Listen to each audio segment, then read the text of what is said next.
Oh, back cracking, leg cracking. Hello, everybody.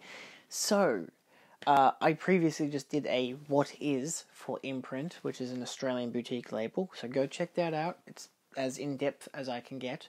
But I figured while I was doing it, I should probably actually do a collection video, because I realized I have quite a handful of imprints, varying from the first ever imprint release of War of the Worlds. Yes, this is unfortunately the re-release. I don't think I ever found the original release when it first came out, but I really debated whether I wanted to get it. All the way to one of their latest being Return of the Pink Panther. So let's dive into it. I'll start from the start with this one. This is not from the start. I do not have imprint labeled through here with 1 to 100. I do not have 30 or 40 or all 100 of them, because I don't like all of the films that they've released, just because I don't care for all the films they've released. But I do have this collaborations box set, which comes with 7 different films, 8 different films, I always get the number wrong, varying from Coming Home to Red Sorghum, and everything in between, with Judo, Raise the Red Lantern, Story of Kwai Ju, To Live, Shanghai Triad, Curse of the Golden Flower, and Coming Home. If you want more of an in-depth look at this box set, check out my What Is video. I just show off what's inside it, basically. Currently, that's my only box set of theirs, but I do intend to get the Warriors and the Wicker Man, because I like the Wicker Man. And I haven't seen the Warriors, so yeah. And that comes with both cuts, so it's a box set, comes with 2 different cases. In my pile here, we have Hard 8, the standard release. I hadn't even realized that, I never knew this was a P.T. Anderson film, so I got it because it's a P.T. Anderson film. Haven't watched it yet, but it is a 1080p version of the film. I don't even really see why there's any point in me saying that. It's a standard release. This is my most recent standard release, The Duelist, another one of their first batch. That was about $20 at JB Hi-Fi, was on sale. War of the Worlds, which does come with the new 4K scan. I believe it is from the Criterion scan, but it also does come with a butt ton of special features. So I figured, I believe when this came out in May of 2020, I had already, unfortunately, well, it came out maybe August in JB Hi-Fi stores. I had earlier that year bought the DVD of the film, so because that was the only version available. This hadn't been announced or anything by the stage that I bought the DVD, so I figured, well, I've already got the remastered DVD, no point getting this. And then this came out, I'm like, I don't think I should get it. They've got a Criterion version, but then I decided to get this anyway because I haven't got the Criterion version. So yeah, and it looks really goddamn good. So yeah, pardon the bangs, they're just plastic cases. In terms of limited editions, I think I've got more standards on the shelf. I do, but still. I recently got the Return of the Pink Panther. Really good, fun film. Or so I've heard, never seen it. Can't bloody wait, but I'm wanting to watch them all in chronological order. These slipcover versions do come with alternate artwork on the inside, as well as alternate artwork of the disc and everything. The disc has the artwork from the front, whereas the standard releases don't. You've seen it all in my Imprint What Is video. Then we've got Black Sunday, the crazy film about people using the blimp to blow up stuff. What a great idea. We've got number 65, As Good as It Gets. This is the classic Jack Nicholson film where he steps on a crack and breaks him over his back. Look at that face. Oh, only a mother could love. So, yeah, this is one of those... It's one of those films that my parents wanted me to get because it was new Blu-ray in Australia, had never been released, so it's screw it, why not, you know? It's only $30. Oh, it's alright, it's only Brotherhood of the Wolf. A film I got for $5, which I still haven't watched yet. Go me, buying French horror films and not watching them. Next up we have Brotherhood of Satan. This does have an Arrow release, but I bought this release not knowing that, and I don't really care because this has such beautiful artwork. It's crazy stuff. So yeah, I'm pretty. Look at those children. It's just kind of cool. So I figured I'd buy it. This is number 57. Next up we have The Dead Zone. This is number 60. This is the one I would complain the most about in terms of print, because the print is a not fantastic version, despite saying on the back it is from a 2K scan of the original negative. Because sometimes it's one of those things where they may say it's a 2K scan, and maybe it is a 2K scan, but that doesn't mean that the 2K scan has been cleaned up. But there is a 4K scan from Screen Factory, so if you want to swap the packaging, you can do that. I probably would, if you can find it. The Imprint packaging is really nice. And it does have a lot of special features, so it does benefit from that. It's not just a basic release with a commentary.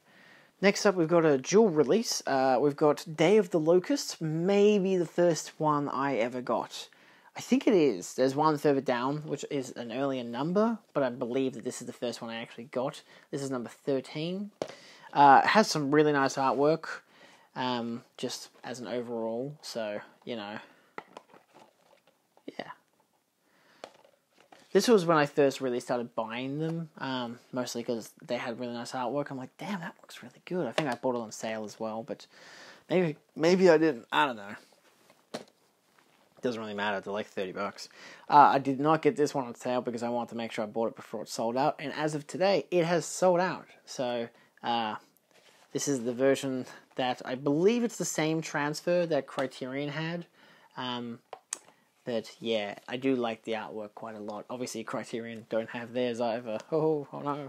I mean, Days of Heaven was number 62, so if that's only recently, gone out of print, that's kind of crazy. But, in saying that, though Pink Panther is number 106, Black Sunday is number 34, and this one I got 2 days ago, so, from JB Hi-Fi, so not all of them are selling out. I mostly mention that not as a criticism against Imprint, but mainly as a, hey, just in case you're panicking, they do have standard releases, which I was not able, this had only just came, this is one of the weird things. The limited edition has been sold out now, but the thing is, I'm pretty sure it's been sold out for a while, despite them announcing it like a day or two ago, because this has been out for a couple weeks, couple months even. So yeah, this is a standard release of Fire in the Sky. I should have gotten this when it first came out. I don't know why I didn't. I don't know if I knew about it or not. Sometimes, like, this is a really early one. Sometimes I don't know about them when they first come out. Like the Duelists, I did not know about. And of course, the same as Hard 8. War of the Worlds, I knew about that one. And that was a choice not to get it. This time, it's probably a bad thing. But, it's still a really nice set. So I'm very happy with it. Next up is one I kind of thought would go out of print. Mothman Prophecies. This is number 39. So this one's been out for a very long time. Yeah, this is the 2002 film. So, yeah, I was expecting this one to go out of print. It hasn't. That's fine. Maybe it has on their store, but it definitely isn't still available at JB Hi-Fi. I got this one, fuck knows why, Medusa's Touch. This one has the audio commentary by film historian Lee Gambin. Yeah, Lee Gambin did an audio commentary. Fuck yeah. And Author Kat Ellinger. I know Author Kat Ellinger. I know the name. She's done a few commentaries. But yeah, this is just one of those, numbers 92, so pretty decently recent. Like, this is maybe December I bought this. So yeah. I don't know, it just sounds pretty grad. I wonder if this would sell more if I got Lee Gambin to sign it. I know where he lives. No, I don't know where he lives. I should interview him one day. If you don't know who Lee Gambin is, he's an Australian film historian. He does a lot of audio commentaries and stuff on like Arrow Video releases and other boutique label releases. He works at a store in the city, and which is not really a surprise to most people. It's a pop culture store. But he also does like a film night thing, like once a month, which I try to go to most of the time I've got work. But he's a great guy, so, he's pretty cool. Shout out to Lee. I follow you on Twitter, boy. It's cool. He follows me back. It's nice. I don't think he knows it's me, but Anyway. Another recent out of print. The Straight Story. The David Lynch film. So yes, I did buy this one. I had the German release on Blu-ray. Not easy to get any release in Australia. So I got this release. I don't know what the difference is. This one has special features. The other one I don't think did. I don't know what the transfers difference are like, so I don't know if this was a better transfer or not, but I don't mind. It's all in English. That's the benefit. But it only cost me like $20 to get the German Blu-ray, so I don't know if I still have it. I don't know. I might. It doesn't matter. I got this. It's nice. Good cover. Next up, we have a Harrison Ford movie regarding Henry. This is number 36. I got this one with the As Good As It Gets. Probably like the same day, because I knew that my parents wanted both of these, so yeah. Oh, The Gift. Almost forgot about that. Almost forgot about this one. The Gift, number 90. This is the Sam Raimi film. I haven't watched it yet, but I like Sam Raimi. I know this is like when he was doing a lot of those studio films, just, you know, make money before he did Spider-Man, so, you know. Next up, we have the classic Scarface, which I did mention in my previous video that I bought this because I had watched... oh, it's got a scratch down the spine. Interesting. I wonder if that was me who did that.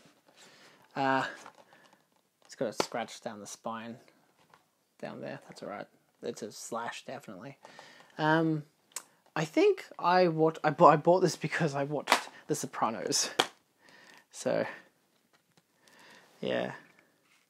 Oh, damn, I slashed the artwork as well. I don't know if that was me or not. I think it might have been. I'm pretty sure I got this... No, did I get it posted to me or did I pick it up? I don't remember.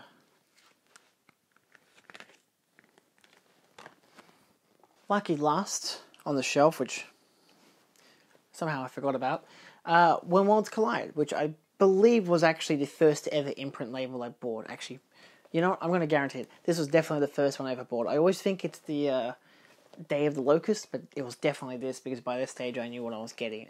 By that stage I knew what I was getting. This one, to my knowledge, is the only one that has more of a cardboardy finish. It doesn't have a gloss finish or plasticky finish, which is interesting, like the rest of them do. It's imprint number 6. It's definitely well out of print now. This was in the first ever batch, if not the second batch. I think maybe they released 1 to 4, and then they released 5 to 7 or whatever. So yeah, quite nice. Good overall packaging. Good artwork. Classic sci-fi destruction film. Gotta love it. This is why imprint's so interesting, because it's like got stuff like this, but it's also got stuff like Hard 8 and The Duelists and so much other stuff. So yeah, how about that? There's 2 final editions, because after I finished filming the video and editing it and rendering it, I was like, maybe I actually want to buy some more. So I went back on their website, did a look at the films that they had, and was able to find 2 at JB Hi-Fi like the next day. This is a lot taller than it should be. There we go. So I picked up their 100th spine. This is Kitten with a Whip. I'm yet to actually look at it because I just got it yesterday, but there are comparisons to its transfer. This is compared to like the old Paramount transfer, I think. It might be the old Universal transfer. But there is... I've seen one website review saying that the actual transfer of this is actually a better transfer than to that of the original Blu-ray that came out like 3 or 4 years ago. So, yeah. I guess I'll find out. Because I think the old print didn't look fantastic. It's not really meant to look like a fantastic film as it is. Like, it's one of those, you know, older, low-budget films and whatever. Still. Oh, God. And for fun, I got the Parallax View. I was debating whether I wanted to get this or the Criterion version, and this was, you know, $8 cheaper, and, you know, I kind of prefer the artwork on this one. It does have a gloss, obviously black finish, so it's kind of a fingerprint magnet, but it's a, you know, classic Warren Beatty film that I don't know if many people really talk about, but it is the Criterion scan, so it does say 4K restoration of the film from a 35mm negative print. camera negative, with 2 audio commentaries, 2 essays, 3 essays. So I don't know if it has all the same special features that the Criterion version has, but it's at least the same video and audio that Criterion has. And that's one of the benefits, I think, of Imprint, where, much like Umbrella, they will source out a different print from another company. The problem is that sometimes when they do that, the print might not look great. Like, I really want to get Let's Scare Jessica to Death, even though I've seen it on the Criterion channel, and it's really not that great of a film. I kind of just, I like the title, I decently enjoyed the film. It was just kind of underwhelming.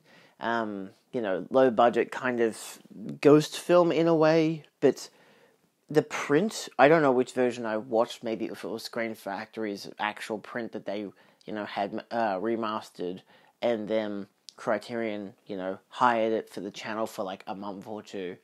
Either way, not a great looking film. That scan was imported and put onto the Imprint label scan, and apparently, though being like a 2K scan, it's got like riddled with DNR and it doesn't look great. And that's apparently, it happens a bit with a lot of Imprint labels, which is my main criticism of Imprint, where a lot of their labels, a lot of their films will have just bad prints. Like, they usually have great special features, whether they're imported special features and then some, like even the Let's Get Jessica to Death is imported special features, but then they've added like an extra like featurette or video essay or something, or even an audio commentary. But it's just a little disappointing that a lot of their scans, they don't remaster. Like, they don't remaster anything at Imprint from what I've seen. They just find a scan and they use that and then reprint it. I think even some of their films where it's like, oh, first time on Blu-ray, it's like, maybe they've done the scan themselves, but I don't think so. I don't really know how their process works, because at least some like companies like, Screen Factory and Arrow Video and Criterion at least say that they actually do the process themselves. Whereas for this one, for Imprint, it doesn't really seem like they do. So that's my only concern with Imprint. So it's why I'm very touch and go about, unless it's a film I really like or I'm really interested in, I don't usually buy their labels. Maybe I like the artwork a lot. Same with the Day of the Locust one. Apparently the scan of that isn't great. I don't even know. I haven't watched it yet. So, it's a bit disappointing. One of the only scans I've seen of theirs is the War of the Worlds one and When Worlds Collide, and they do look really good. So, yeah. Anyway, back to the outro. But yeah, as an overall, that's the whole collection that I have for Imprint. So it's quite a variation. I've seen a couple of the films that Imprint has made, and I plan to watch all of them eventually, and I plan to get more in the future, of course.